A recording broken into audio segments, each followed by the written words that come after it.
Today in Battlefront Madness, it's a battle of bounty hunters as Dengar faces off with Boba Fett. So first, here's Boba. For starters, he's got the EE3, one of Swanee and I's favorite guns, and is the perfect blaster for the high points Boba reaches with his jetpack. Speaking of the jetpack, its advantages are obvious. In the sky, Boba can be a much more difficult target, and the fact that if you're accurate in the air with the EE3, the jetpack will last even longer. He is also armed with a flamethrower that wasn't super useful at first, but after a buff, it can be extremely effective at close range and does major damage against heroes. His final power is the wrist rocket, which if shot close to an enemy can turn into a heat-seeking missile, which can be extra effective when in flight. Next up is Dengar. Dengar's weapon of choice is the DLT-19, making him extremely deadly at close range, but his lack of a long-range weapon makes him very ineffective if he's not near the enemy. Dengar's Frenzied Blast gives his blaster a supercharge that makes his shots twice as deadly, but his escape ability will go away unless you switch out of the Frenzied Blast. His Explosive Rush is a great way to kill multiple enemies at close range if things are getting out of hand,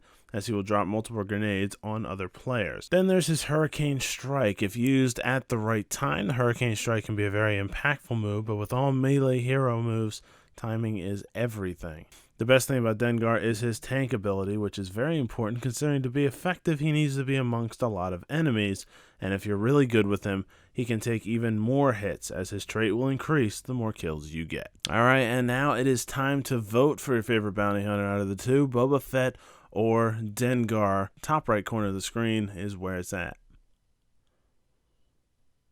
Alright, now that we got that out of the way, go ahead and smash that like button as well. You can go ahead and comment your answer if you'd like down in the comments below. And of course, if you haven't already, subscribing is the way to go. I'm Cookie from Swanee Plays Games, and we'll see you next time.